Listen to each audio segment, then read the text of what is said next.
So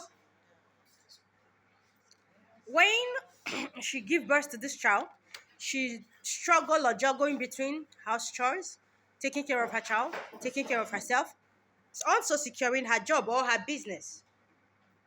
If by the end of the day she's tensed, she's tired, and she want to work out, or even before her determined to work out, the man gets tired. He feels there is too much nagging, too much complaint in this marriage. Why don't I just stick to the one I have outside? The side cockroach, the side lizard, the side crocroid, be whatever they are called. Now take a look at the lady. What's happening to her mental space? The society will term her what? Single mother. If she still remain on the marriage, the society will term her, why are you always nagging your husband? A woman that cannot take care of her home. A woman that is pushing her husband aside. A woman that is not patient enough. Just the way you have started now. 5 months into the marriage, already teaming. She's not patient enough. Why was she not patient with the man? A woman that is murderous. She has murdered or aborted her child. Why are you people always like this? Why is she always at the receiving end? Who started this whole mess? Who created this whole vacuum? Who brought this trouble to the table? You see what she did is the best solution for her. She has saved herself of emotional torture, emotional trauma, society image damaging. Yes, by the time she becomes a single mother in the future, when she gives birth to the child and tell herself she's tired, or she keeps the pregnancy and tell herself, I am not ready with the marriage, but I don't want to abort this child. Do you know what that will do to her? You guys will start tagging her as a single mother. Every mother who wants to come around her will say she's a single mother. And so many persons that don't even understand what went on in the marriage, like, she was not able to stay in her marriage. Don't mind her. Aside never tire her. Now you make her stitch leg for aside. You don't know what happened. You don't know the genesis of that story. You don't know the story behind that marriage. You guys will be giving her all sorts of names. Now she saved herself of that stress.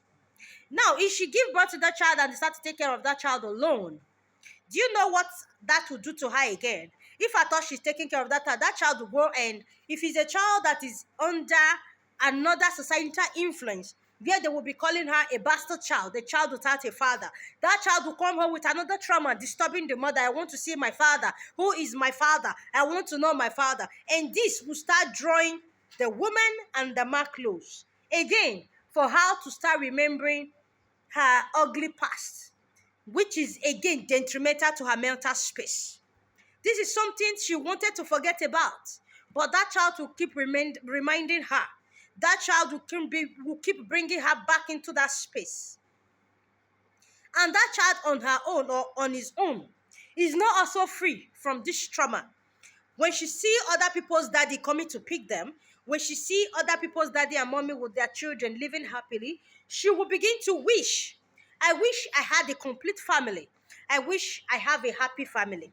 Again, if she has that child and go into another marriage, she's married to another man now who pretended to love that child at the beginning of the relationship just because he wanted to get the woman. The woman probably have best of the quality he has never seen with other women.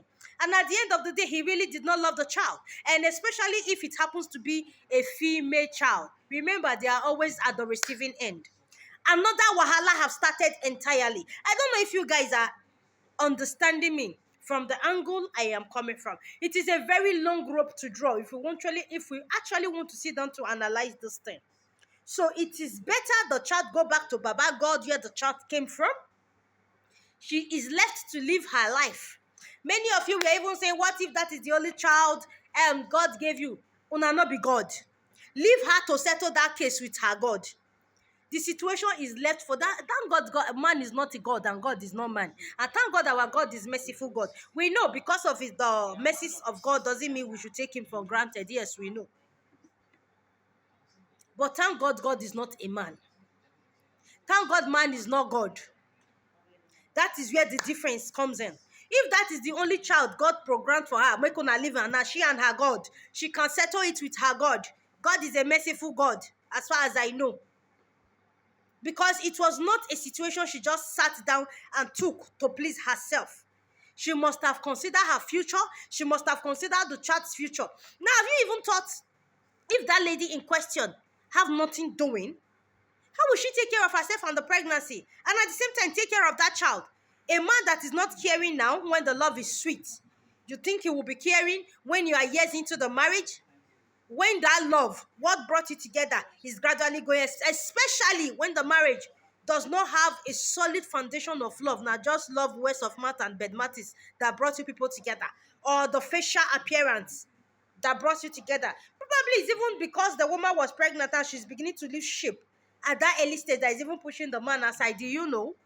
There are so many marriages that don't have this foundation, strong love foundation that can keep them for a very long time.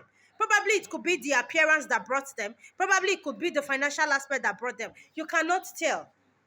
So for her taking a walk, it's better for her. It saved the stress of the future. Yes, it has saved all the wahala that would have come from the future, if you ask me. So if you have a better opinion, or if you have a better view of this issue, please can you drop your comment in the comment section. We will actually love to hear from you, because this discussion, it's a very wide one. If I continue, I don't think I will stop it today. So until I see you again in my next video, do remain blessed. Do well to help us share this video. God bless you. See you in my next video.